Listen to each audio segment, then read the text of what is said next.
bis-sababah wal wusta wa farraja bainahuma. Bukhari.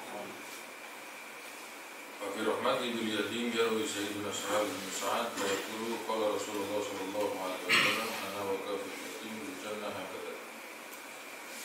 Di dalam rahmatnya Rasul sallallahu alaihi wasallam kepada anak-anak yatim yang diriwayatkan oleh Sayyidina Sahal bin Sa'ad, Rasul sallallahu alaihi wasallam bersabda, ana wa kafil yatim bil jannah hakada. Aku dengan orang-orang yang mencukupi, menjamin anak yatim, maka seperti ini nanti di surga. Artinya dekat dengan Rasulullah SAW. Bagi orang-orang yang ketika di dunia mereka mau membantu, menolong, bahkan menjamin anak-anak yatim. Hadis selanjutnya. Ayat anak yatim wa aqrabun nas min Rasulullah sallallahu alaihi wasallam fil jannah. Hadis selanjutnya. Wa hadzara sallallahu alaihi wasallam man daya'a haqqad dha'ifain al-yatim wal mar'ah fa an Khuwailid ibni Amr al-Khuzai radhiyallahu anhu qala Nabi sallallahu alaihi wasallam Allahumma inni uharriju haqqad dha'ifain al-yatim wal mar'ah. Rawah An-Nasa'i bi isnadi jayyid.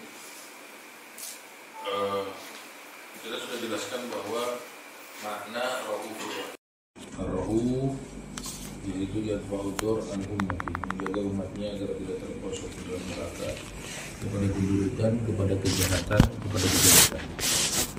Kemudian Ar-Rahim maknanya yajlibul khair li ummati, memotivasi umatnya agar terus melaksanakan kebaikan-kebaikan. Nah, kemudian Rasulullah SAW memberikan peringatan, hadzar, memberikan peringatan kepada orang-orang yang menghilangkan hak-hak anak yatim, menghilangkan dua hak dhaifain, dua hak orang-orang yang lemah. Siapa mereka? Yaitu yatim dengan perempuan. Rasulullah SAW bersabda, Allahumma inni uharrij haqqad dhaifaini al-yatim wal mar'ah.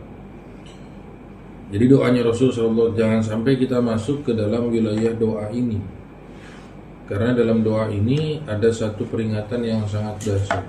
Rasulullah SAW bersabda dan berdoa kepada Allah, Allahumma, ya Allah, jadikan orang-orang yang menghilangkan hak-haknya anak yatim dan perempuan ditulis sebagai pendosa.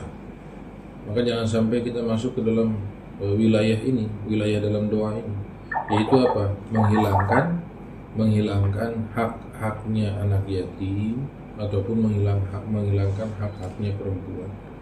Maka harus dijaga. Misalkan kita punya keponakan kita, misalkan adik kita meninggal atau kakak kita meninggal kecelakaan dan lain sebagainya, kemudian dia punya anak, yaitu keponakan kita, yang kemudian setelah itu hartanya dan lain sebagainya misalkan dititipkan kepada kita untuk inikan dan lain sebagainya, tapi setelah itu kita tidak memberikan haknya dengan baik dan tidak mengelola dengan baik, itu berbahaya. Begitupun pada perempuan, hati-hati. Maka jagalah hal tersebut, yaitu menjaga hak-haknya anak yatim dan menjaga hak-haknya perempuan. Hadis selanjutnya. Waraghaba sallallahu alaihi wasallam fil ihsan lil armalah wal miskin. Fa an Abi Hurairah radhiyallahu anhu qala Rasulullah sallallahu alaihi wasallam as-sa'i 'alal armalah wal miskin kal mujahidi fi sabilillah aw kal qa'im alladzi la yaqdur wa kas-sha'im alladzi la yuftir. Muttafaqun alaih. Kita adalah satu umat yang diagungkan oleh Allah Subhanahu wa taala. Umat yang dimuliakan oleh Allah Subhanahu wa taala. Umat yang diistimewakan oleh Allah Subhanahu wa taala. Kita ini umat yang mendapatkan pahala yang begitu besar dengan amalan yang sedikit. Ini tidak didapatkan oleh umat-umat sebelum umat Nabi Muhammad sallallahu alaihi wasallam. Hanya didapati oleh umat baginda Rasul sallallahu alaihi wasallam. Apa itu? Yaitu memiliki keagungan, keistimewaan khosois daripada umat Nabi Muhammad SAW ini adalah apa? Amalan yang sedikit memiliki pahala yang agung dan besar. Jadi jangan meremehkan amalan-amalan yang kecil, karena bisa jadi amalan yang kecil tersebut yang bisa jadi membawa kita ke dalam surganya Allah. Jangan pula kita meremehkan dosa-dosa yang kecil, karena bisa jadi dosa yang kecil itu yang membawa kita ke dalam nerakanya Allah. Naudzubillah min dzalik. Maka amal-amal yang kecil itu dilipat gandakan pahalanya oleh Allah. Karena apa? Karena kita adalah umat yang dicintai oleh Allah Subhanahu wa taala. Ada seorang itu yang ketika di yaumil qiyamah dia dituliskan di dalam pahala amalannya bahwa dia berpuasa setiap hari, dia sholat malam setiap hari, dia kemudian sholat malam setiap hari, dia berpuasa setiap hari, kemudian dia juga sholat malam setiap hari, berpuasa setiap hari, kemudian jihad fisabilillah. Padahal dia tidak pernah jihad, tidak pernah ikut perang. Sholat malam mungkin dalam seumur hidup hanya beberapa kali, berpuasa juga mungkin hanya Ramadan saja, tapi dituliskan sedemikian rupa. Maka dia bertanya kepada Allah Subhanahu wa taala, bertanya kepada para malaikat, gerangan apa yang menjadikan amalanku ini ditulis seperti ini?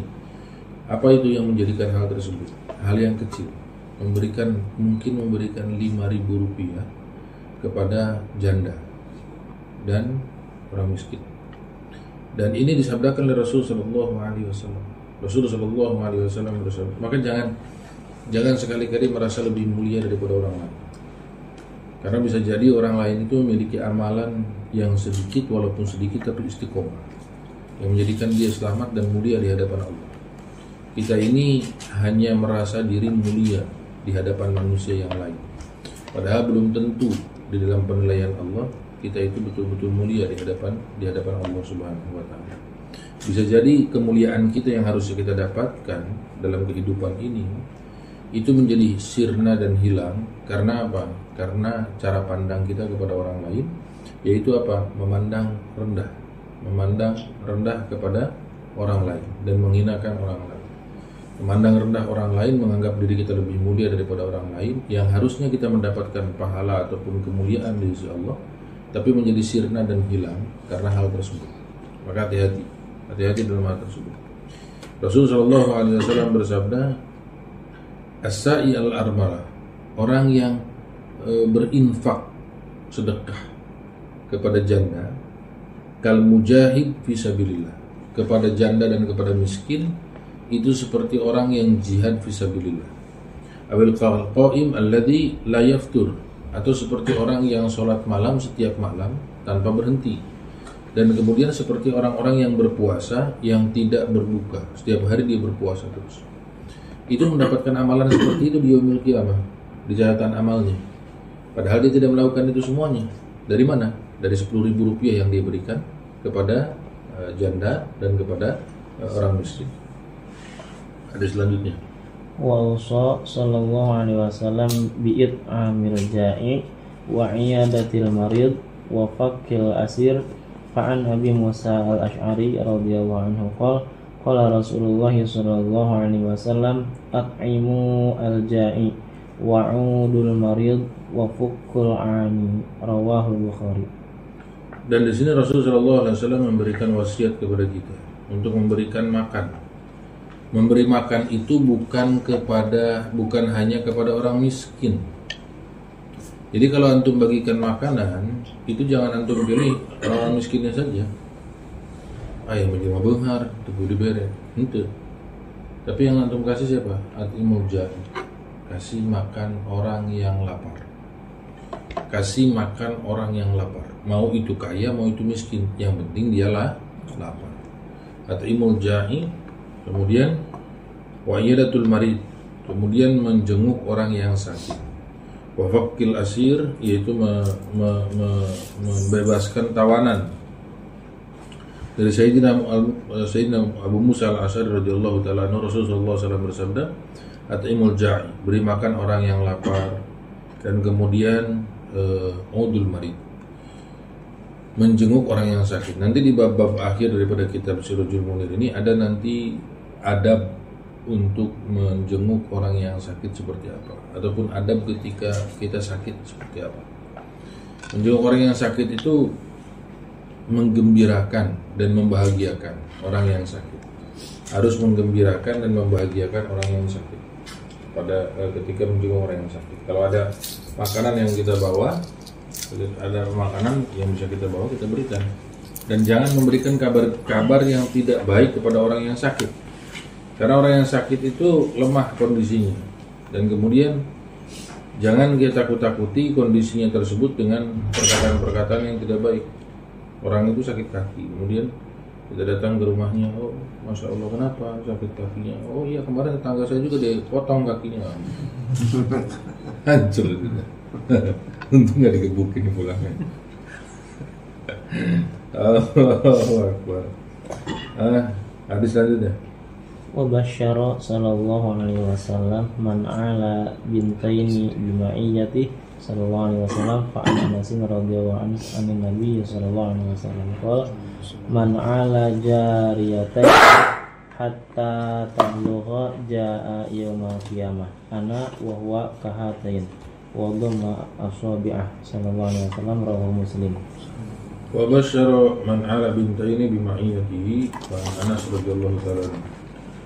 Ini ada kabar gembira dari Rasulullah SAW bagi orang-orang yang memiliki dua putri, yang kemudian dia itu mengurusi putrinya tersebut sampai putrinya tersebut tablugh, sampai putrinya tersebut balik, sampai putrinya tersebut dewasa, dia berikan makan yang baik, dia kasih pendidikan yang baik, dia kasih pengajaran yang baik. Maka kata Rasulullah SAW, barang siapa yang mendidik dua anak perempuannya hatta tablugh, sampai dewasa kedua anak tersebut, maka dia denganku nanti di yaumil qiyamah seperti ini, kata Rasulullah.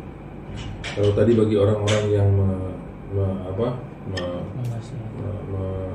menjamin anak yatim itu seperti ini seperti ini. Artinya sangat dekat sekali dengan Rasul sallallahu alaihi wasallam. Hadis selanjutnya. Wa hadzara sallallahu alaihi wasallam min it'amit ta'am lil aghniya wa hirmanil fuqara minhu fa an Abi Hurairah radhiyallahu anhu qala Rasulullah sallallahu alaihi wasallam bi'sat ta'amul walimah yud'a ilaiha al aghniya wa yutrakul fuqara. Muttafaqun alaih. Ada makanan yang sangat buruk. Apa makanan sangat buruk?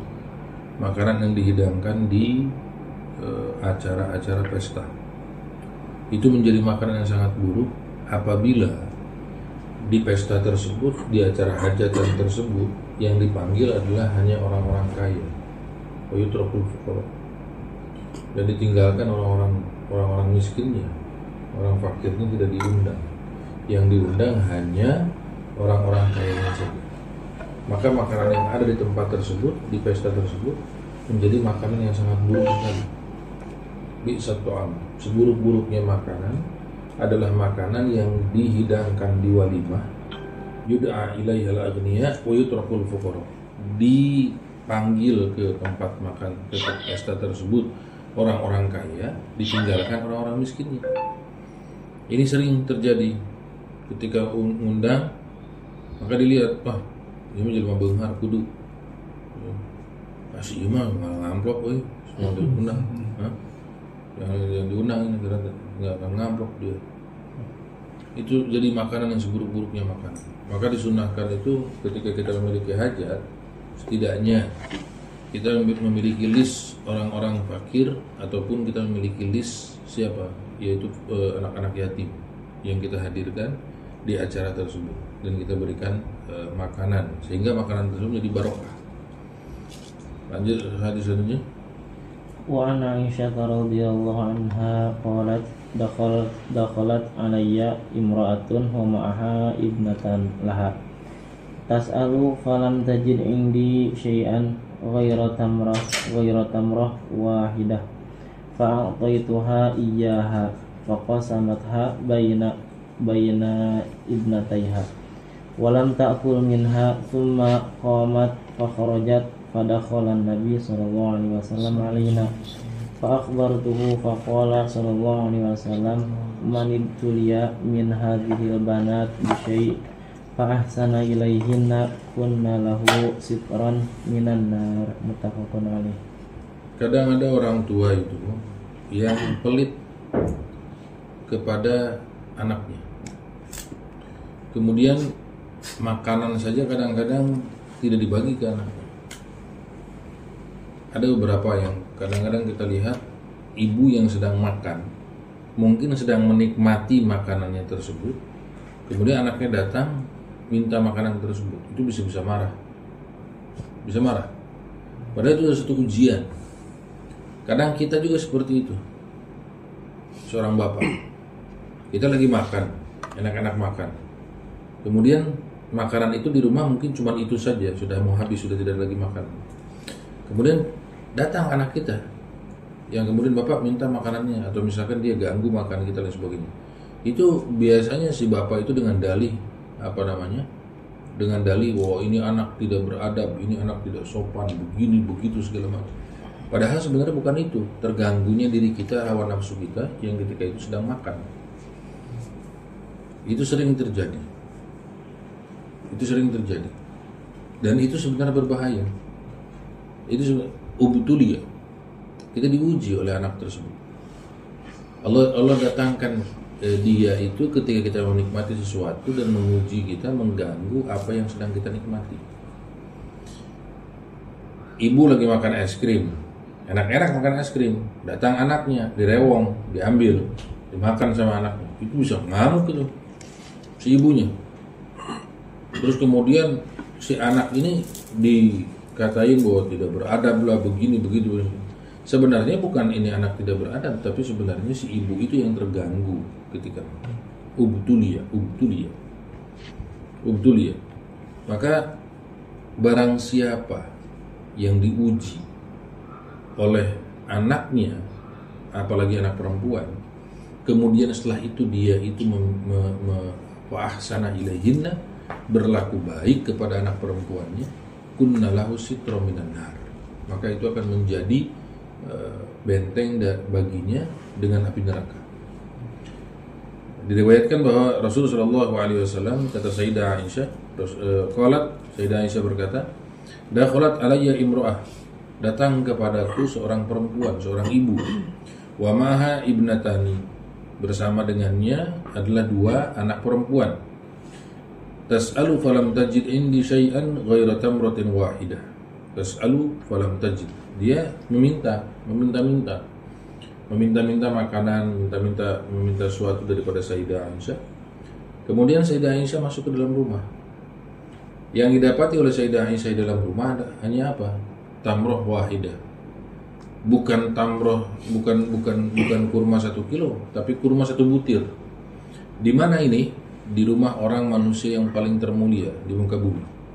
Yang ada di rumahnya hanya 1 butir kurma. Bayangkan. Kalau di rumah kita kan segala macam ada. Ada kue, ada makanan, ada roti, ada ini, ada itu segala macam. Kemudian ada orang datang minta-minta. Itu belum juga itu orang minta-minta udah diusir duluan sama kita. Karena udah tahu itu orang. Apalagi udah kelihatan pakai peci miring, bawa map, gitu kan. Udah ketinggalan kita pasti minta duit ya pasti. Berarti tuh dikasih tulisan di depan kan, tulisannya tidak menerima sumbangan, ngamen gratis. Kabunya itu guys ngamen, guys nyanyi, nyaberan atau 500 perak waktu Allah.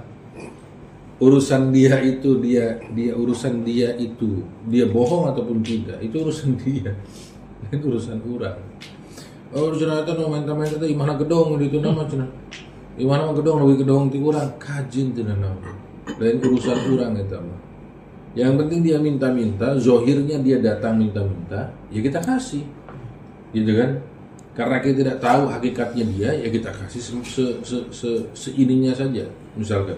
Tapi kalau kita tahu hakikatnya dia siapa, kemudian mungkin masih keluarga, tahu bagaimana kondisinya, susahnya bagaimana, ya dibantu, ditolong. Tapi kalau misalnya kita tidak tahu, jangan kemudian dikedepankan seuzon. Itu tuh mobilnya tuh Mercy gitu. Pakai bahasa Jombang camping. Allahu Akbar. Saya pernah di Cirebon waktu itu. Saya sama ada seorang haji, memang agak-agak kalau disebutin sengkleh, rada sengkleh.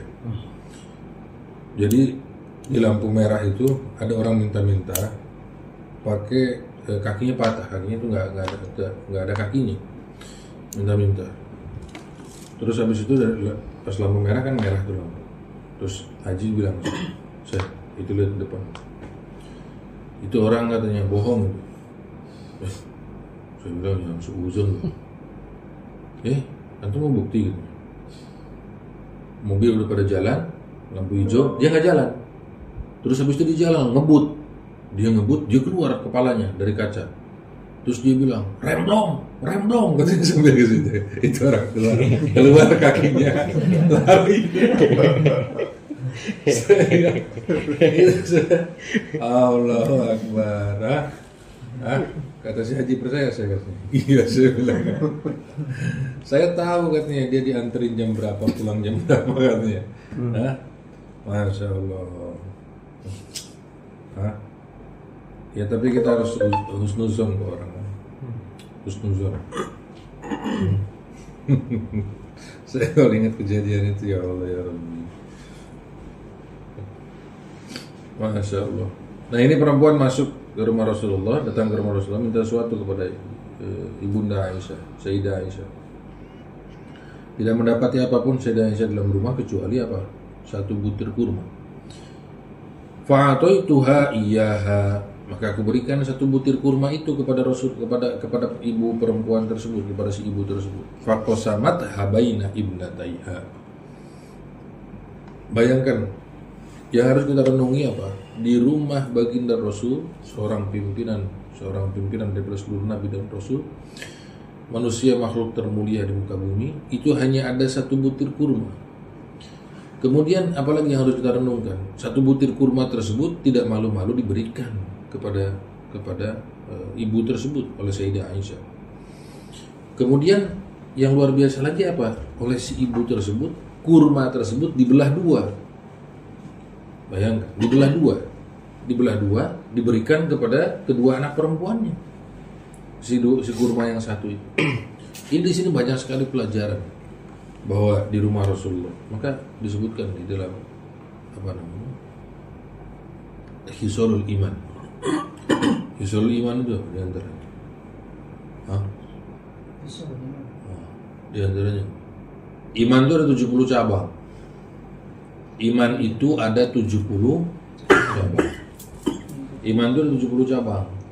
Kemudian keimanan itu diringkas lagi menjadi 20. Kemudian diringkas lagi menjadi 5. Kemudian diringkas lagi menjadi 2. Kemudian diringkas lagi menjadi 1. Diringkas oleh Rasulullah SAW. Di antara 5 daripada Hisolul Iman tersebut, daripada cabang daripada keimanan, itu ada antaranya apa? Fala tabnun ma la taskunun. Jangan kalian mendiami, jangan kalian membangun rumah yang tidak kalian tinggali. Fala tajma'u ma la ta'kulun. Jangan kalian kumpulkan sesuatu yang kalian tidak makan. Ini kan sudah lumrah semuanya. Memang agak susah untuk merubah pendidikan ini. Apa? Di rumah masing-masing sudah ada pendingin, kulkas, yang semua makanan disimpan di situ. Kemudian tidak ada sirkulasi keluar itu makanan, terus kemudian masuk lagi yang baru, enggak, tapi ditumpuk terus. Wala tajma'u ma la ta'kulun. Kau kumpulkan terus makanan yang kau tidak makan. Yang akhirnya makanan tersebut menjadi apa? Yang di luar basi, busuk, yang di dalam juga sudah expired. Masa berlakunya sudah tidak bisa digunakan lagi. Ini termasuk daripada cabang keimanan. Hati-hati. Wala tajma'u ma la ta'kulun. Jangan kau kumpulkan apa-apa yang tidak akan kau makan. Maka ini perempuan ibu ini dia bagi kurma itu menjadi 2 pada anaknya. Kemudian walam takul minha.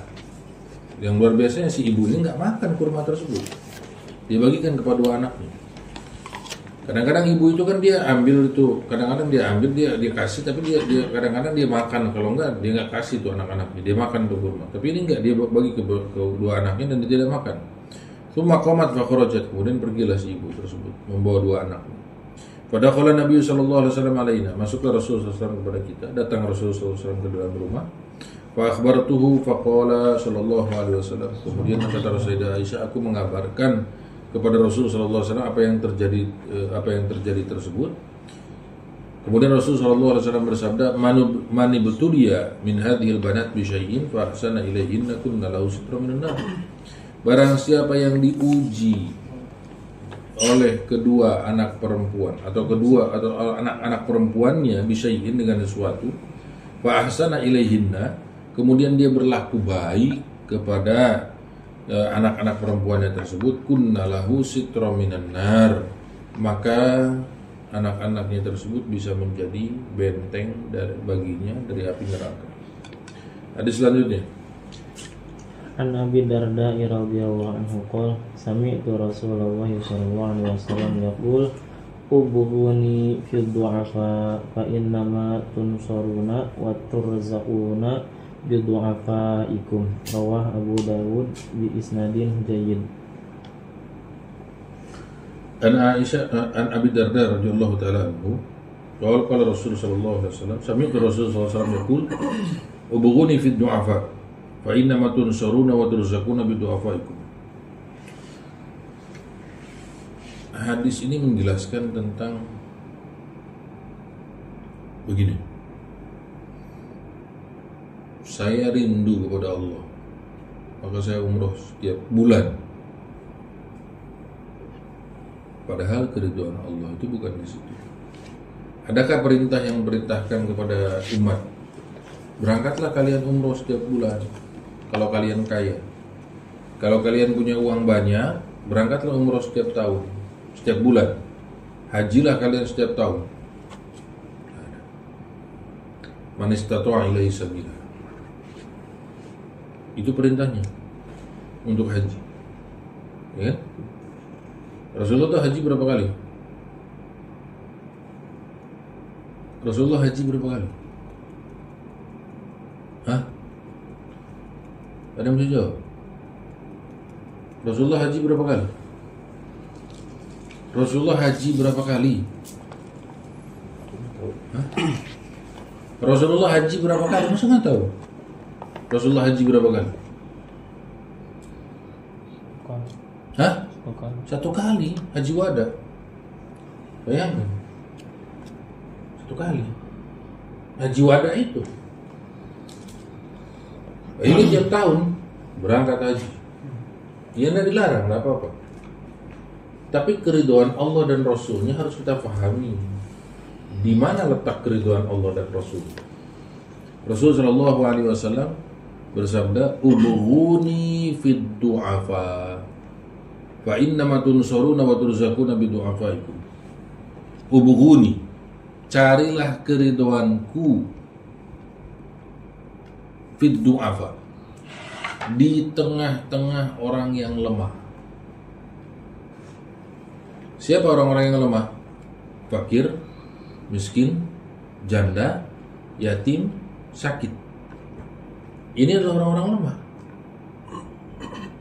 Ubughuni fid du'afa fa innama tunsaruna wa turzaquna bi du'afaikum. Ini hadis sahih. Ini hadis sahih. Rawahul Bukhari. Rawahu Abu Dawud bi isnadin jayyid. Di hadis yang lain rawahul Bukhari. Carilah keriduanku di tengah-tengah orang yang lemah. Lemah, orang yang lemah ini fakir, miskin, janda, yatim, sakit. Fa innama tunsaruna wa turzaquna bi du'afaikum. Sungguh kalian ditolong dan diberi rizki oleh Allah adalah karena orang-orang lemah yang ada di antara kalian. Maka ketika kita ingin dekat dengan Allah Subhanahu wa taala, ingin dekat dengan Rasul sallallahu alaihi wasallam, pintunya terbuka lebar. Pintunya sangat terbuka lebar dan pintunya sangat mudah. Apa itu? engkau datangi orang fakir, engkau datangi orang miskin, engkau datangi anak yatim, engkau datangi orang yang sakit, engkau datangi orang-orang yang lemah tersebut, engkau bantu, engkau tolong, engkau muliakan, engkau agungkan, maka engkau akan mendapati keridhaan Allah dan Rasul. Engkau tolong, engkau bantu, engkau muliakan, engkau agungkan orang-orang yang lemah, fakir, miskin, janda, yatim, sakit. Itu cara termudah. Itu pintu yang dibukakan untuk kita mendapati mendapati keridhaan Allah dan keridhaan Rasul sallallahu alaihi wasallam. Perhatikan baik-baik. Fa inna mizanun nusrah. Mizanun nusrah. Mizanun nusrah. Mizanun nusrah, timbangan pertolongan, barometer pertolongan Allah kepada umat baginda Rasul. Fa inna mizanun nusrah, untuk untuk ini perhatikan baik-baik, perhatikan. Ini akan menjadi kunci dalam kehidupan kita. Fa inna mizanun nusrah li ghairil muslimin, barometer pertolongan yang Allah berikan, wasilah yang menjadikan orang-orang selain muslim ditolong oleh Allah, itu mereka harus pintar, mereka harus hebat, mereka harus kuat, mereka harus jago. Kalau mereka ingin ditolong oleh Allah, mereka harus pintar, mereka harus hebat. Bang, itu orang-orang kafir selain muslim, non muslim, wasilah mereka bisa ditolong itu adalah itu. Mereka harus punya kepintaran, mereka harus punya kemampuan. Dalam peperangan pun mereka harus mempersiapkan dengan luar biasa. Itu untuk orang-orang selain muslim. Untuk orang-orang muslim itu apa? Untuk umat baginda Rasul sallallahu alaihi wasallam itu bukan hal tersebut, bukan asbab tersebut yang menjadikan kunci pertolongan. Perhatikan ketika perang Badar, 313 melawan 1000 pasukan kafir Makkah. Yang 313 ini tidak menggunakan senjata yang lengkap, bahkan banyak yang tangan kosong, melawan 1000 pasukan kafir Makkah yang sudah siap dengan segala persiapan tempurnya. Apa yang terjadi? Kemenangan bagi kaum muslimin. Kemenangan bagi kaum muslimin. Perang Mu'tah itu perang fenomenal. Berapa kaum muslimin? 3.000. Melawan berapa? 200.000. Bayangkan.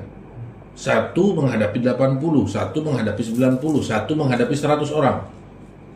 Nah, satu orang kaum muslimin yang berperang di perang Mu'tah itu harus melawan 80, 90, 100 orang. Menang atau kalah? Menang. Walaupun Ibnu Rawaha meninggal, kemudian Ja'far bin Abi Thalib gugur, kemudian Zaid bin Harith kemudian gugur, yang kemudian pulang dengan Sayyidina Khalid bin Walid dengan kemenangan. Tapi menang kaum muslimin ketika itu. Logika mana yang bisa mengatakan bahwa 3.000 bisa mengalahkan 200.000? Logika mana? Tidak ada logika yang bisa mengatakan bahwa 3.000 bisa mengalahkan 200.000. Nggak masuk akal. Itu kan? Tapi ketika di perang Hunain, Allah Subhanahu wa taala berfirman, "Id a'jabatkum kathratukum falam tughni ankum syai'a." Ini kaum muslimin sudah siap dengan persiapan tempurnya yang begitu luar biasa. Ketika berhadapan dengan musuh, sebagian kaum muslimin memiliki rasa bangga dalam hati mereka. Id a'jabatkum kathratukum.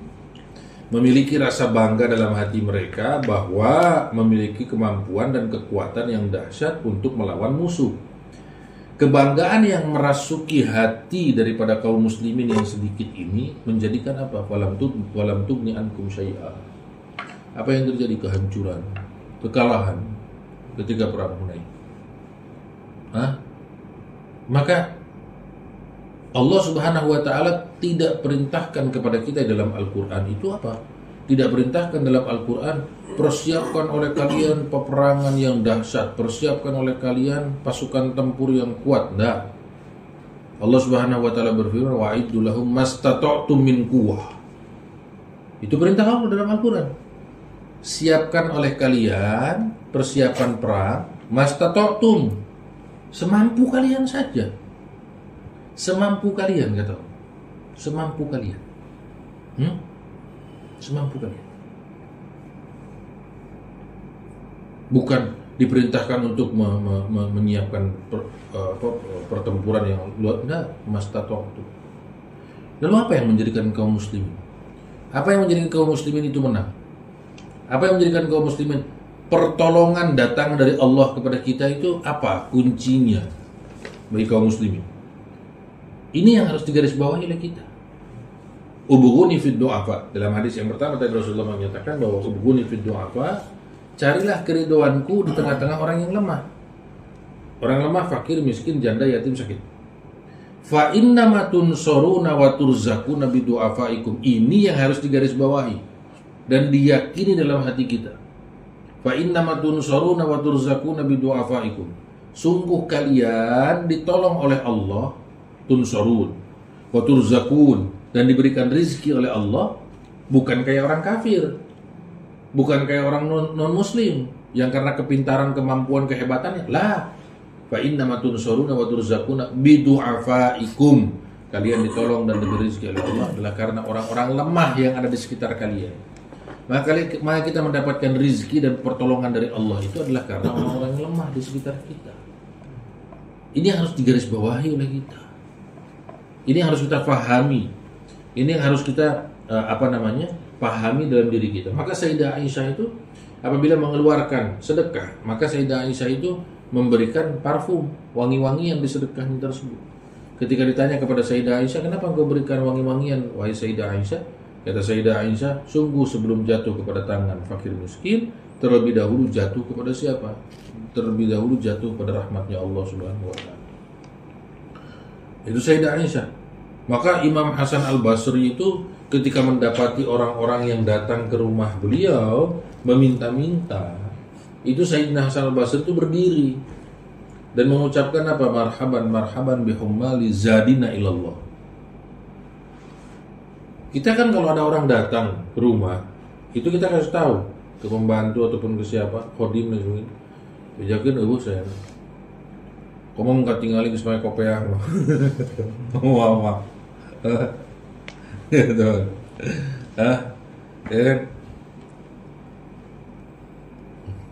Atau misalkan ada orang minta-minta bawa kenceleng, harus segala rupa, atau bukakan pantok, jangan Sayyidina Hasan Al-Basri itu ketika ada orang yang datang kepada beliau itu berdiri. Antum berdiri ketika ada siapa? Antum boleh duduk di sini. Ada tamu datang, anak kecil datang masuk, berdiri enggak? Berdiri enggak? Wah, enggak kan? Budak letik, anak kecil, ya kan? Tapi ketika yang datang bupati, berdiri enggak antum? Berdiri. Antum hormati. Berdiri itu adalah satu penghormatan kepada orang yang datang. Itu adalah satu cara penghormatan kepada orang yang datang, kepada kita. Kemudian Sayyidina Hasan Al-Basri berdiri kepada siapa? Berdiri kepada orang-orang yang datang untuk meminta pertolongan, meminta rezeki darinya. Maka Sayyidina Hasan Al-Basri berdiri kemudian berkata apa perkataannya? Marhaban, marhaban bihummali zadina ilallah. Selamat datang kepada orang-orang yang membawa bekal kami kepada Allah. Oh, luar biasa. Satu perkataan yang begitu dahsyat. Marhaban, selamat datang kepada orang-orang yang membawa bekal kami kepada Allah Subhanahu wa ta'ala. Maka manhum barakatuh dunia. Siapa mereka yang disebutkan sebagai keberkahan dunia? Yang disebutkan sebagai keberkahan dunia itu adalah orang-orang yang lemah tadi. Fakir, miskin, janda, yatim, sakit. Hum barakatun dunia. Mereka itu keberkahan dunia. Kita itu mengatakan Supados berkah, Supados berkah, Supados berkah. Acara disebutkan berkah ketika datang bupati. Acara berkah ketika datang pejabat. Acara berkah ketika datang orang-orang penting. Acara berkah ketika datang orang-orang yang banyak uangnya. Acara berkah ketika yang datang adalah donatur. Maka disebutkan, aduh mau nih berkah acara. Berkah banget acaranya. Hah? Masya Allah, Alhamdulillah, berkah banget acaranya. Berkah banget kenapa mengatakan berkah banget? Ada bupati datang, ada pejabat-pejabat datang, ada orang kaya datang, ada orang-orang yang berduit datang, ada orang punya jabatan-jabatan datang. Maka disebutkan, Masya Allah, acara teman ini barokah bisa. Padahal mereka bukan keberkahan dunia. Barokah dunia siapa? Umud du'afa. Orang yang compang-camping, yang bau, yang kotor, yang jorok, yang kadang-kadang baju nagi selusuh gitu kan, dan lain sebagainya. Barokah dunia. Mereka keberkahan dunia. Maka Rasulullah SAW itu apa? Berkumpul dengan orang-orang kaya. Nah, Rasulullah SAW itu berkumpul dengan orang, dan aglabiyah, kebanyakan para sahabat itu mu'zamuhum, kebanyakan para sahabat itu fuqara, miskin. Para sahabat bukan orang-orang kaya, tapi orang-orang miskin. Orang-orang miskin inilah yang memiliki kekuatan yang begitu luar biasa, yang begitu dahsyat. Maka berkumpullah dengan orang-orang yang sedemikian rupa. Ubghuni fid du'afa, hiduplah dengan mereka itu, karena mereka adalah keberkahan dunia. Muliakan mereka, agungkan mereka, istimewakan mereka, bantu mereka, tolong mereka. Maka engkau akan mendapatkan keridhaan Allah dan keridhaan Rasul sallallahu alaihi wasallam. Ini kan pahami dengan baik. Pahami dengan baik. Saya punya uang. Uang saya 35 juta. Sudah pas saya bayar DP untuk bayar umroh. Sisa 30 juta saya pegang untuk pelunasan umroh. Kemudian datanglah seseorang, yang kemudian seorang ini berkata, Ustaz, saya butuh uang. Anak saya mau dioperasi, Ustaz. Nggak bisa pakai BPJS. Saya butuh uang 30 juta. Ini urusan dengan nyawa anak saya. Saya mau tanya, dan jawab dengan real. Antum mau kasih atau enggak? Antum mau kasih atau enggak? Jawab jujur. Nah, nggak akan dikasih. Dengan berbagai alasan kita akan mengatakan apa? Apunten, abdi oge nuju repot. Mohon maaf, kita tidak paham Islam. Kita tidak paham Islam. Seorang sahabat berada di Masjid Nabawi. Ketika berada di Masjid Nabawi, sahabat ini memperhatikan ada seorang yang datang ke Masjid Nabawi. Kemudian wajahnya itu kayak yang muram, sedih, dan kayak menanggung beban seluruh umat manusia.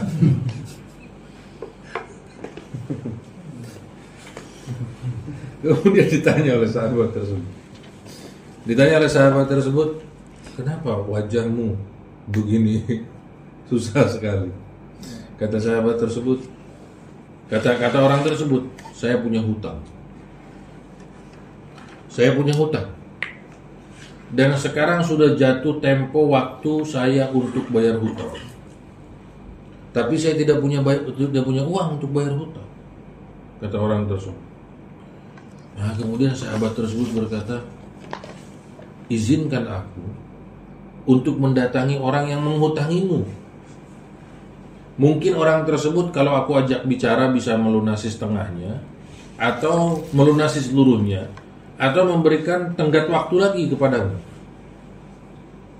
Nah, kemudian orang ini yang sedang pusing tersebut bertanya kepada sahabat tersebut, engkau sedang itikaf di Masjid Nabawi. Engkau sedang itikaf di masjid. Dan apakah engkau akan membatalkan itikafmu keluar dari masjid hanya untuk membantuku? Apa jawaban sahabat tersebut? Sahabat tersebut menjawab, sami'tu, aku mendengar sahibah hadzal maqam, aku mendengar kalimat yang keluar dari pemilik kuburan ini, yaitu baginda Rasul sallallahu alaihi wasallam. Man masya, barang siapa yang berjalan, barang siapa yang berjalan untuk membantu dan menolong saudaranya sampai terkabul hajatnya tersebut, maka pahalanya sama dengan beriktikaf di masjidku selama 10 tahun.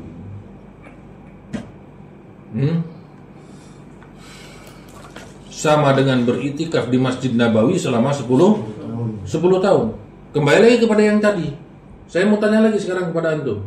Ketika ada orang datang kepada antum dan antum sudah bayar 5 juta untuk umroh dan sisa antum 30 juta, kemudian antum gunakan untuk umroh, dan umroh antum itu hanya paling 4 hari itikaf di Masjid Nabawi, kemudian datang seorang yang meminta pertolongan kepada antum uang 30 juta untuk operasi anaknya, akan antum berikan atau tidak? Sekarang antum akan jawab dengan legowo, saya akan berikan. Kenapa? Karena seumur hidup pun saya tidak akan mampu untuk 10 tahun beritikaf di Masjid Nabawi. Tapi ketika saya berikan uang 30 juta tersebut, maka saya akan mendapatkan pahala beritikaf di Masjid Nabawi selama 10 tahun yang tidak mungkin saya lakukan seumur hidup saya. Ini Islam yang harus difahami. Ini Islam. Pahami Islam itu dengan baik dan benar. Udkhulu fis silmi kafah. Masuk ke dalam Islam dengan menyeluruh. Maka pemahaman-pemahaman seperti ini yang harus difahamkan kepada umat. Yang harus difahamkan kepada umat. Pahalanya seperti apa? Pahalanya seperti beriktikaf di Masjid Nabawi selama 10 tahun. Dan beriktikaf di masjid 1 hari lillahi ta'ala, itu pahalanya dijauhkan dari api neraka sebanyak 3 khondak. Dan ukuran 1 khondaknya itu adalah minal masyriq ila maghrib. Bayangkan.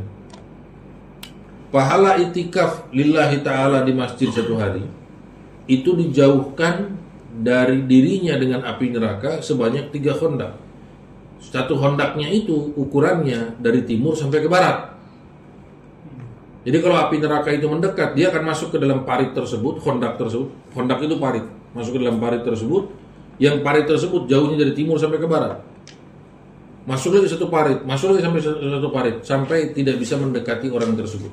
Pahala beriktikaf 1 hari di masjid lillahi ta'ala. Ini 10 tahun beriktikaf di Masjid Nabawi. Tapi kita tidak pahami hal tersebut. Kita lebih pahami apa? Saya berangkat ke umroh, berdoa di sana, mustajab, ibadah, dapat pahala besar dan sebagainya. Dia tidak paham bahwa ada yang lebih besar daripada itu. Ubuguni fid du'afa. Carilah keriduanku di tengah-tengah orang yang lemah. Fa innama tunsuruna wa turzaquna bidu'afaikum. Sungguh engkau ditolong, diberi rezeki oleh Allah adalah karena orang-orang lemah yang ada di antara kalian.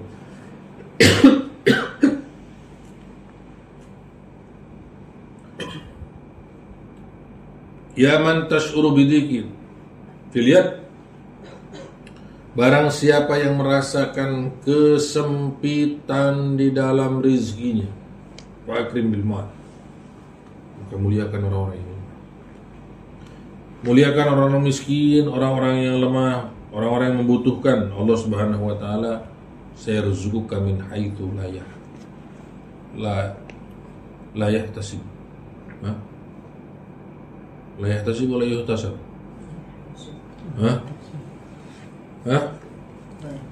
Min haitsu la yahtasib wa la min haitsu la yuhtasab.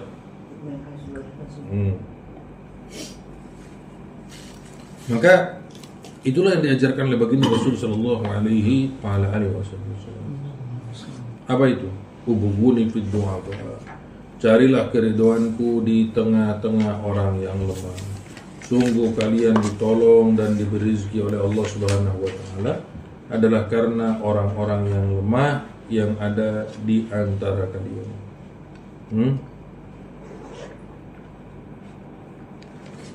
Saya nggak bisa bantu. Saya ini susah, miskin. Anak miskin. Saya bukan miskin lagi, melarat. Susah. Miskin banget saya. Apa miskin banget itu bahasanya apa? Hah? Hah? Belangsak. Melarat. Hah? Miskin banget. Miskin melintir. Aduh, saya udah melarat banget saya. Allahu Akbar. Luar biasa. Loh, saya nggak mampu loh buat ngasih orang. Lah ini mau gimana ngasih orang? Orang ente aja nggak mampu. Hah? Ya emang saya nggak mampu, kok ente hina saya. Loh, saya bukan hina ente, tapi ente itu tidak paham. Apa yang ente tidak pahami? Ente mengatakan bahwa ente tidak mampu. Karena perkataan ente yang mengatakan bahwa kamu saya itu tidak mampu, maka sebenarnya kamu itu menjudge kepada diri kamu tidak mampu. Hah? Itu permasalahannya sebenarnya. Jadi bukan karena kamu mampu atau tidak mampu. Karena yang memampukan kamu itu bukan kamu, Allah. Dan kamu tutupi itu. Dan kamu mengatakan saya tidak mampu. Ya sandang-endang mau mampu. Hah? Logis kan? Iya. Maka Imam Junaid mengatakan man fataha ala nafsi baban min abwabin niyah shalihah fatahallahu sab'ina baban min abwabit taufiq. Imam Junaid mengatakan barang siapa yang membukakan dalam hatinya satu niat amal soleh, maka Allah akan bukakan untuknya 70 pintu taufik. Allah bukakan 70 pintu taufik. Bayangkan. 70 pintu taufik Allah bukakan. Hah? Asal niat amal soleh. Niat amal soleh.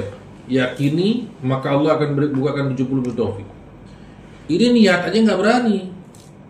Niat itu nggak berani. Sekedar niat aja nggak berani. Sudah takut duluan. Mau niat, saya mau ngasih makan, bantulah, enggak lah. Hah? Ya?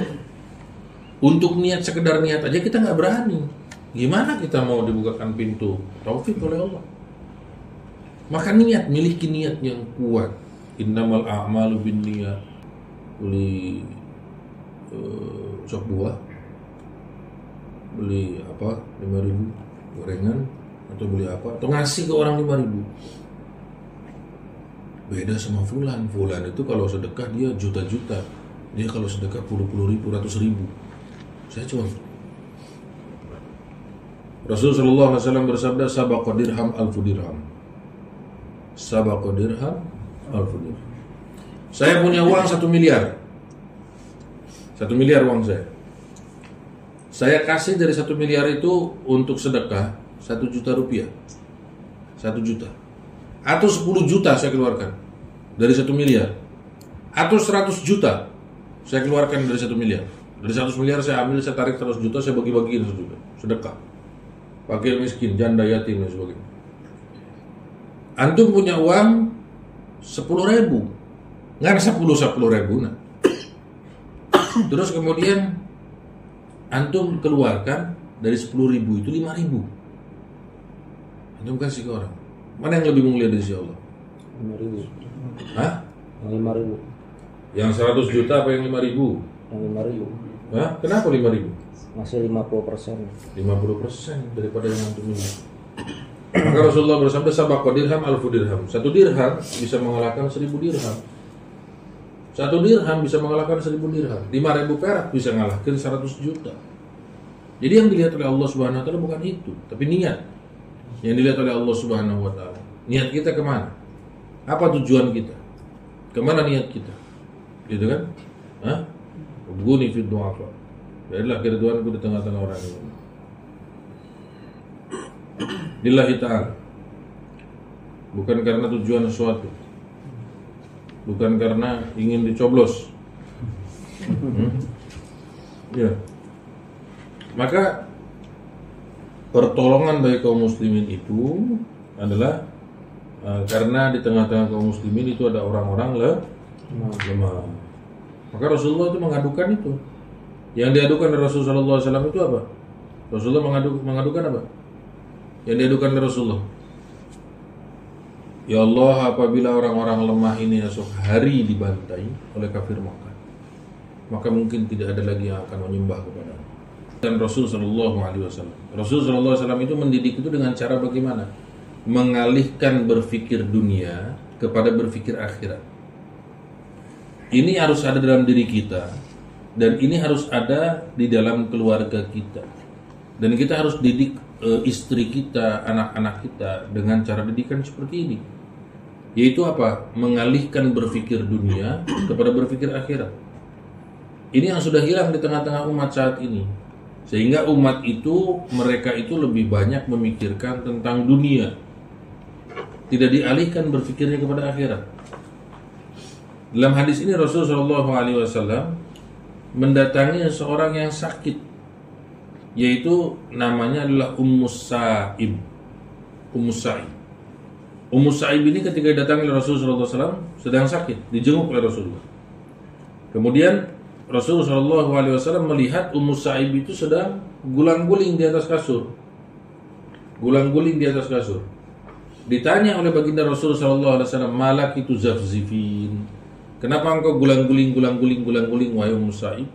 Kata Ummus Sa'ib, al-humma la barakallahu fiha, sakit demam ya Rasulullah, yang tidak ada keberkahan di dalamnya. Sakit demam yang tidak ada keberkahan di dalamnya.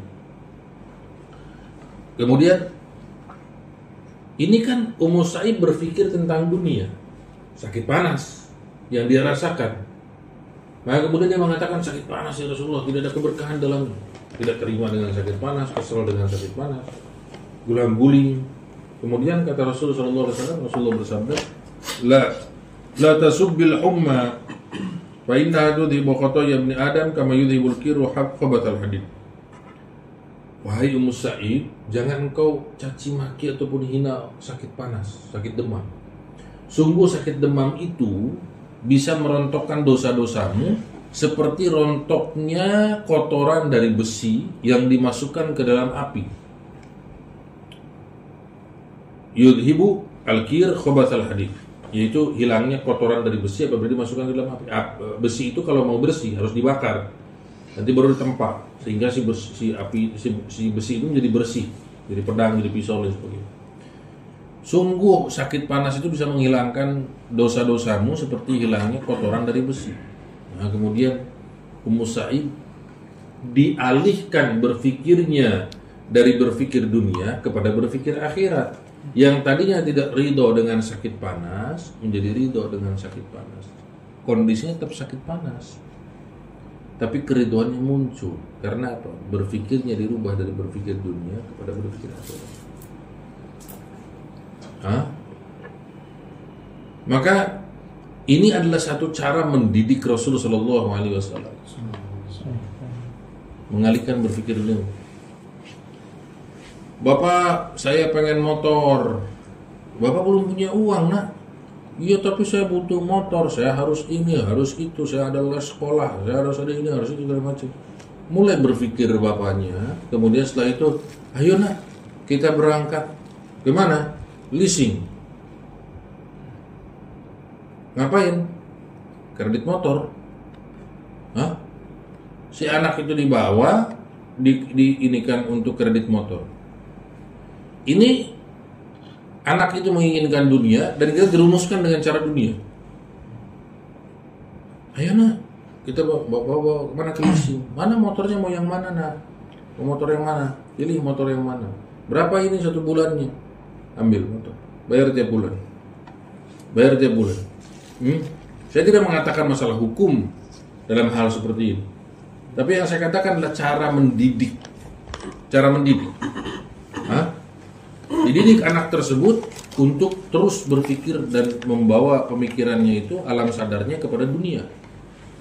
Tapi kalau misalkan orang tua tersebut mengatakan, oh kamu pengen itu nak, pengen mau motor, ini nak, Bapak belikan tasbih buat kamu, Bapak belikan tasbih, kamu salawat ya, satu hari 3.000. selama 40 hari. Nanti insya Allah apa yang kamu inginkan terkabul.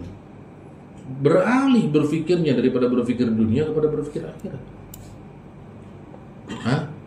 Dan didikan ini sudah banyak hilang, bahkan tidak masuk. Didikan zaman dahulu datang ke kiai, datang ke ulama, yang masih sampai sekarang juga. Ketika datang ke kiai, datang ke ulama, kita datang kepada guru kita, penulis kitab Sirajul Munir, Maulana Abdul Salam, mengatakan hal sesuatu, pasti beliau kasihkan doa. Pasti beliau kasihkan wirid. Baca doa ini, baca wirid ini, baca doa ini, baca wirid ini. Itu kan cara didikan Rasulullah Sallallahu Alaihi Wasallam, yaitu mengalihkan berpikir dunia kepada berpikir akhirat. Yang itu di tengah-tengah kita sekarang sudah hilang. Semua diajak kepada urusan dunia, semua diajak kepada urusan dunia. Bahkan yang di bawah-bawah kita pun sudah tidak diurus oleh kita. Entah itu karyawan kita, entah itu pekerja kita, entah itu di bawah-bawahan kita. Sudah tidak kita perhatikan mereka ini. Tidak kita perhatikan sholatnya, tidak kita perhatikan ibadahnya, tidak kita perhatikan zikirnya. Tidak diperhatikan sama sekali. Apalagi kalau kerjanya di Cina, ya sama sekali udah nggak diperhatikan. Ya? Jadi mengalihkan berpikir dunia kepada berpikir akhirat. Mengalihkan berpikir dunia kepada berpikir akhirat itu adalah cara mendidik baginda Rasul sallallahu alaihi wasallam. Cara mendidik Rasul sallallahu alaihi wasallam. Maka Sayyidina Ibrahim ibnu Adham itu bisa menjadi ulama besar karena apa? Karena satu didikan orang tua seorang ibu yang paham cara mendidik Rasulullah. Ibu saya sudah dewasa, kata Ibrahim bin Adham. Kata ibunya, apa tandanya engkau sudah dewasa? Ini, saya sudah tumbuh janggut. Saya sudah tumbuh janggut, wahai ibu. Saya sudah dewasa saat ini. Kata ibundanya apa? Aku tidak anggap engkau dewasa kecuali engkau dapat berjumpa dengan Rasulullah. Rasulullah sudah wafat, ibu. Bagaimana aku dapat berjumpa dengan Rasulullah? Ibundanya berkata, Rasulullah SAW bersabda, Man ro'ani fil manam, barang siapa yang berjumpa denganku dalam mimpinya, sungguh dia telah berjumpa denganku. Karena syaitan dan iblis tidak dapat menyerupai aku. Maka apa yang harus aku lakukan, wahai ibu? Cinta dan rindu kepadanya, ta'alluq kepadanya, kemudian membantu umatnya, berkhidmah kepada umatnya, kemudian memperbanyak sholawat kepadanya. Dilaksanakan 4 perkara ini oleh Sayyidina Ibrahim bin Adham. Sampai akhirnya satu hari Ibrahim bin Adham datang kepada ibundanya dengan wajah yatala'la, dengan wajah yang begitu bercahaya. Kemudian Ibrahim bin Adham berkata, ibu, aku sudah dewasa saat ini. Mana buktinya engkau sudah dewasa? Kata Ibrahim bin Adham, aku semalam berjumpa dengan Rasulullah dalam mimpi. Ibundanya mengatakan, aku tidak akan menganggap engkau dewasa sebelum engkau dapat berjumpa dengan Rasulullah dalam kondisi terjaga. Bagaimana caranya, ibu? Apakah mungkin aku bisa melihat Rasulullah dalam kondisi terjaga seperti ini, bukan dalam kondisi mimpi? Rasulullah SAW bersabda, Man ro'ani fil manam faqad ro'ani fil yaqظah. Barang siapa yang melihatku dalam mimpinya, maka sungguh dia akan melihatku dalam kondisi terjaga. Lalu apa yang harus aku lakukan? Lakukan 4 perkara tersebut.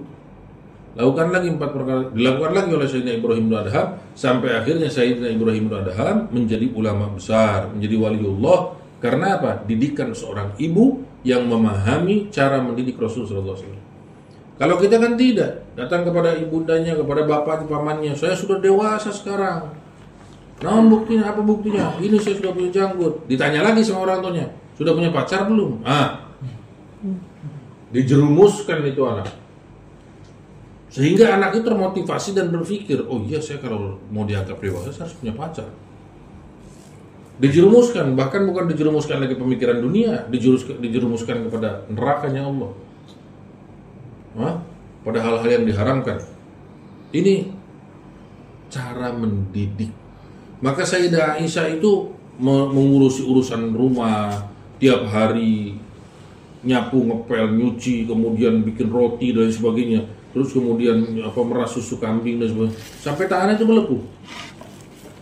Maka ketika tersiar kabar Rasulullah pulang dari peperangan, Sayyidina Ali berkata kepada Sayyidah Aisyah, kepada Sayyidah Fatimah, wahai istriku, itu ayahmu baru pulang dari peperangan. Pasti dia membawa seorang budak, ghanimah, harta rampasan perang. Alangkah baiknya kalau kita datang dan meminta budak untuk membantu pekerjaanmu di rumah agar tanganmu tidak sampai melepuh seperti itu. Maka akhirnya berangkatlah Sayyidina Ali dengan Sayyidah Fatimah ke rumah baginda Rasul SAW. Rupanya Rasulullah tidak ada. Maka mereka pulang kembali. Ketika Rasul SAW sampai ke rumah, kata Sayyidah Aisyah bahwa Sayyidah Fatimah baru saja dari rumah. Maka Rasulullah mendatangi rumah Sayyidah Fatimah. Ditanya, tadi engkau datang ke rumahku, wahai putriku, apa gerangan yang kau inginkan? Kata Sayyidah Fatimah, ya Rasulullah, aku menginginkan seorang budak untuk membantu pekerjaanku di rumah. Apa kata Rasulullah? Maukah kalian aku tunjukkan sesuatu yang lebih baik daripada aku berikan seorang budak kepada kalian? Mau ya Rasulullah. Apabila kalian hendak tidur, maka bacalah subhanallah 33, subhanallah 33, alhamdulillah 33, Allahu akbar 34. Maka itu lebih baik daripada aku berikan seorang budak kepada kalian. Maka itu disebutkan sebagai wirid Fatimah. Istri-istri antum itu antum suruh baca itu setiap malam sebelum tidur. Maka istri antum akan jadi hulak untuk membereskan pekerjaan rumah. Tanpa ada capek. Iya. Iya. Akan memiliki kekuatan yang luar biasa untuk membereskan pekerjaan rumah. Gitu kan? Yang tadinya banyak ngeluh-ngeluh apa segala macam.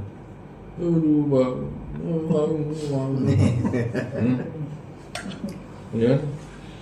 Kasih wirid itu.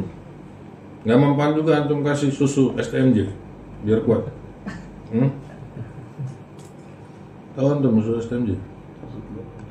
Susu telur madu jahe.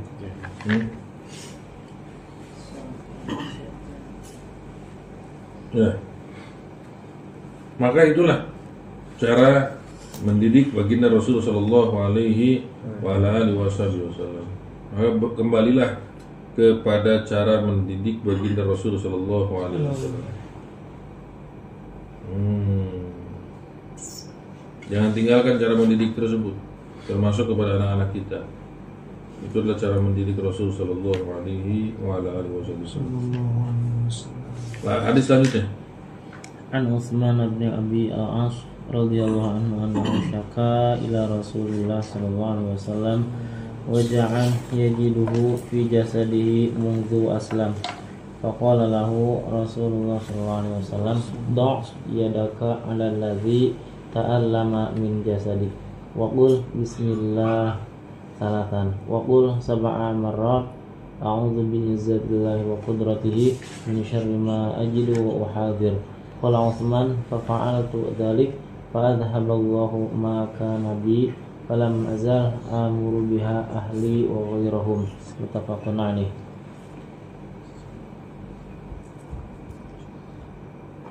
Oh, yang tadi itu bukan Ibrahim bin Adham kisah tadi itu, tapi Abu Yazid Al-Bustami. Abu Yazid Al-Bustami. Rasul sallallahu alaihi wasallam Sayyidina Utsman bin Abil As radhiyallahu taala anhu syaka ila Rasulullah. Beliau mengadu kepada Rasul sallallahu alaihi wasallam waja'an yajidu fi jasadi.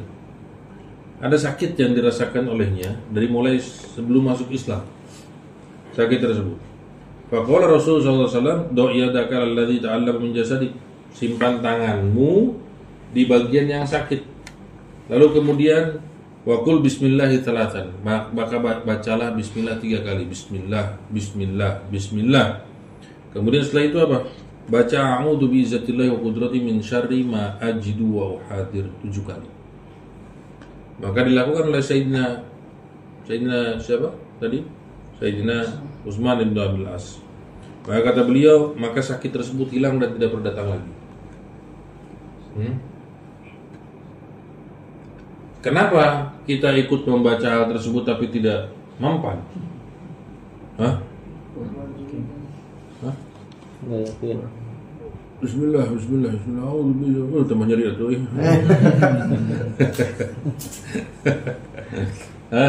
Lainnya cagir.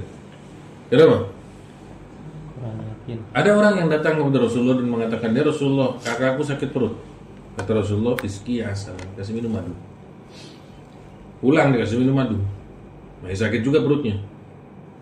Baik lagi ke Rasul. Ya Rasulullah, sudah saya kasih minum madu kakak saya, masih perut sakitnya, masih sakit perut. Iski asalan, kasih minum madu kata Rasul. Kasih minum madu lagi. Masih sakit juga, balik lagi ke Rasulullah. Ya Rasulullah, sudah saya kasih minum madu, masih sakit juga ya Rasulullah. Iskihi asalan, kasih minum madu sampai 3 kali. Balik lagi ke Rasul, masih sakit juga. Kata Rasul sallallahu alaihi wasallam, maha benar Allah dengan segala firman-Nya, wa kadzabatna akhi, dan perut saudaramu itu berdusta. Ini gini loh. Antum datang ke saya, antum kasih tahu, istri saya sakit perut. Saya bilang sama antum, kasih minum madu. Pulang antum masih minum madu, masih sakit. Baik lagi antum ke saya masih sakit perutnya, istri saya udah saya kasih minum madu. Saya harusnya bilang apa ke antum? Kasih minum madu lagi. Kan gitu kan harusnya. Kasih minum madu lagi. Ini enggak. Rasulullah mengatakan kasih minum madu, kata Rasul. Enggak ada laginya. Yang kedua kali kasih minum madu, kata Rasulullah. Yang ketiga kali saya kan sudah bilang kasih minum madu. Paham enggak? Bisa tuh menggambarkan enggak? Bisa tuh menggambarkan enggak? Tergambar enggak? Artinya apa? Yang pertama, yang kedua, yang ketiga itu seakan-akan dia tidak minum madu. Karena kalau dia minum madu, Rasulullah kan mengatakan kasih minum madu lah lagi, kasih minum madu lagi, kasih minum madu lagi.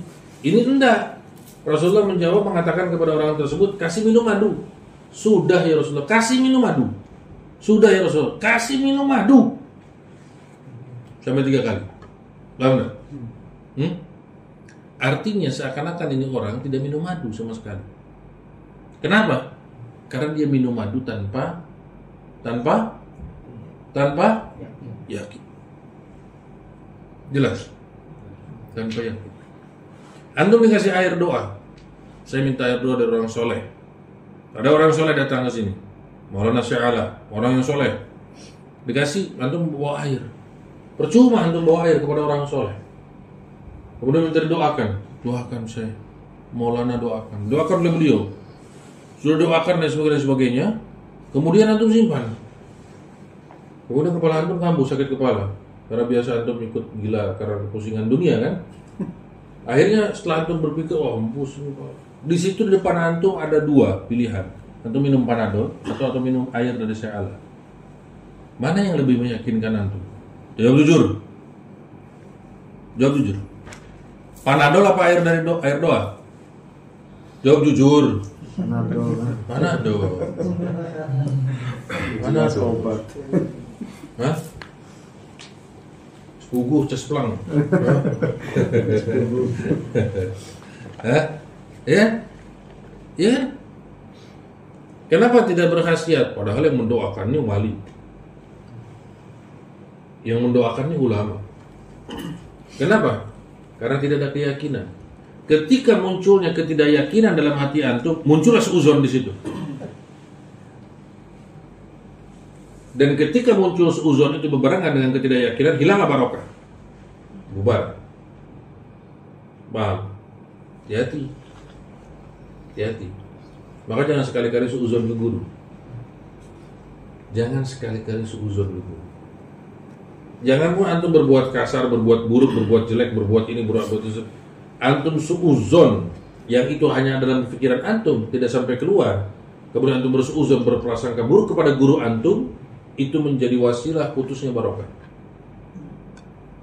Maka jangan suuzon. Hati-hati. Hati-hati. Ketika keyakinan itu hilang dan luntur, muncullah suuzon. Ini bersanding lurus. Ketika seuzon itu datang dan dibarengi dengan ketidakyakinan, bubar semuanya. Hatta antum minum madu 1 galon. Keracunannya. Sakit nanti. Bawa ke rumah sakit, oh dia minum madu. Atau minum madu juga, 1 galon minum madu.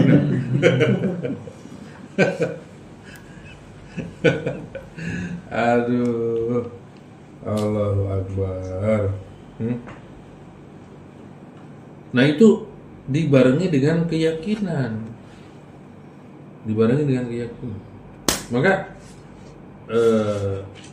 sahabat Sayyidina Utsman bin As ini diajarkan Rasulullah Bismillah 3 kali, A'udzu bi izzatillahi wa qudratihi min syarri ma ajidu wa uhadir. 7 kali. Pegang bagian yang sakitnya. Pegang bagian yang sakitnya. Bismillah, bismillah, bismillah. A'udzu bi izzatillahi wa qudratihi min syarri ma ajidu wa uhadir. 7 kali. Hah? Terus karena kita keyakinannya rendah, maka ulang-ulang hal tersebut. Sampai betul-betul ketika membaca itu yakin betul kepada Allah. Maka insya Allah itu akan menyembuhkan. Nah, tanpa wasilah, tanpa obat, tanpa itu. Wasilahnya doa itu. Wasilah doa itu. Tapi yang dibutuhkan adalah keyakinan di dalam diri kita. Jadi Sayyidina Khalid bin Walid datangi oleh orang kafir. Orang kafir itu berkata kepada Khalid bin Walid, "Siapa Tuhanmu?" "Tuhanku Allah." "Apakah Tuhanmu melindungimu?" "Ya, Tuhanku melindungimu." Oh. Kata orang Arab Badui tersebut, "Kalau Tuhanmu melindungimu, maka aku sediakan racun 1 gelas. Minum." Kata Khalid bin Walid, "Kalau aku minum racun ini dan aku selamat, apakah engkau akan masuk Islam?" Perhatikan para sahabat. Kalau saya tidak akan begitu. Kalau saya minum ini racun 1 gelas dan saya selamat, saya miliar. Oh iya. Itu kan saya mengatakan saya, sebenarnya antum juga. Sok keserian segala.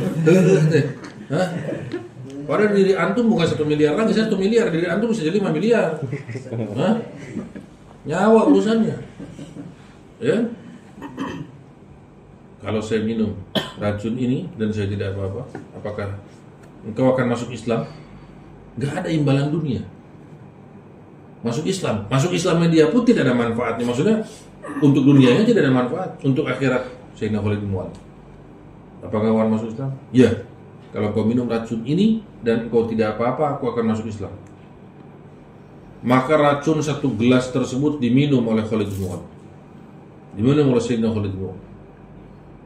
Ditunggu oleh orang kafir tersebut 1 jam, 2 jam, 5 jam, 1 hari, 2 hari, 3 hari. Asyhadu an la ilaha illallah wa asyhadu anna Muhammadar Rasulullah. Masuk Islam orang kafir tersebut. Apa perbedaannya? Keyakinan kepada Allah. Keyakinan kepada Allah. Itu yang berbeda. Cukup dengan bismillahirrahmanirrahim la yadurru ma'asmihi syai'un fil ardi wa la fis sama' wa huwas samiul 3 kali. Itu racun 1 gelas. Tidak mempan. Luar biasa. Karena apa? Keyakinan kepada Allah. Maka ini yang harus dikuatkan di dalam diri kita. Keyakinan kepada Allah Subhanahu wa taala. Keyakinan kepada Allah Subhanahu wa taala. Allah. Hadis selanjutnya. An Abdullah bin Abbas radhiyallahu anhu qala qala Rasulullah sallallahu alaihi wasallam man 'ada maridan lam yahdurhu ajaluhu faqala indahu 7 marrat as'alullah al-'azim rabbal 'arsyil 'azim ay yashfiyak illa 'afahu Allah min dzalikal marad. Rawahu Abu Dawud wa Tirmidzi bi sanadin sahih. Jadi sunnah daripada datang kepada orang sakit itu pertama mendoakan. Dan kemudian minta didoakan oleh orang yang sakit. Kenapa? Karena orang yang sakit ini ruhaniyahnya lebih dekat kepada Allah. Karena dia sedang merasakan sakit. Ruhaniyah itu lebih dekat kepada Allah.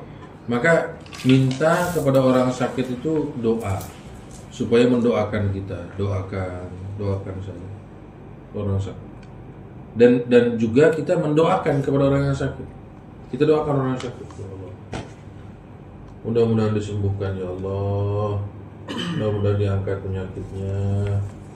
Ya Allah, mudah-mudahan enggal sembuh.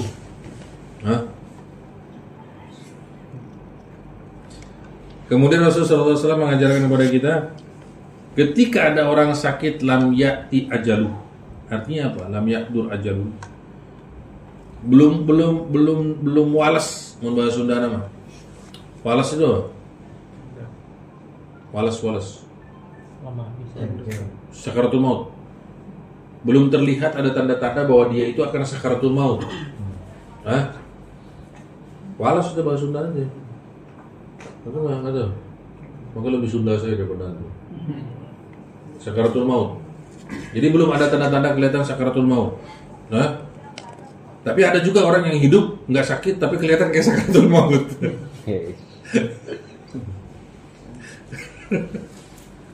Tiap hari seperti sakaratul maut. Hah? Allahu Akbar. Hirup biasa nggak poin. Tapi kadang-kadang juga sakaratul maut tuh. Allahu Akbar. Hah? Masya Allah. Ini orang ke wajahnya kayak sakaratul maut. Masya Allah. Allahu Akbar. Sangat indah wajahnya. Apa kenapa? Kenapa indah? Indah sekali wajahnya. Kenapa? Ada tanda-tanda sakaratul maut di wajahnya. Allahu Akbar. Allah. Jangan ngaji tolong saudara-saudara kering ya. Allah. Orang yang datang kepada orang yang sakit lam yahdur ajaluh, belum datang ajalnya, terlihat belum kelihatan ada tanda-tanda bahwa dia ini akan meninggal. Tidak ada tanda-tanda ajal dalam dirinya, maka baca di orang tersebut 7 kali. As'alullah al-azim rabbal arsyil azim ayyashfiyaka. Baca di orang tersebut 7 kali. As'alullah al-azim rabbal arsyil azim ayyashfiyaka. As'alullah al-azim rabbal arsyil azim ayyashfiyaka. 7 kali baca. Nah, itu diajarkan Rasul. Dan itu kata Rasulullah SAW, illa afallah min dalikal marad. Insyaallah Allah angkat penyakitnya. Allah sembuhkan. Allah angkat. Baca 7 kali. Itu sunnahnya. Jadi antum datang ke orang sakit tuh jangan cuma menjenguk, kemudian ini baca doa. Di orang sakit tuh baca doa. Amin fiyat masjid ajal wa asbi kali min amal syawakiratan wa batin dan mujibatan wa sallallahu alaihi Muhammadin wa ala alihi wasallam. Al-Fatihah li sayyidina sallallahu alaihi wasallam wa li khalifati sayyid Ahmad Mahdi wa Ibrahim nadarallahu wajha al-Fatihah jaza. ويمدنا بمدده وينزل إلينا بين وجبنا في ميت الحلم المصطفى صلى الله عليه وسلم بسر أسر الفاتحة. بسم الله الرحمن الرحيم الحمد لله رب العالمين الرحمن الرحيم مالك يوم الدين إياك نعبد والذين أنعمت عليهم غير المغضوب عليهم ولا الضالين. ولمربي روح أستاذنا مولانا الشاعر محمد مصطفى نعيم الحسن رضي الله تعالى عنه الله جزانا خير الجزاء. ويمدنا بمدده وينزل إلينا بين وجبنا في ميت الحلم المصطفى صلى الله عليه وسلم بسر أسر الفاتحة.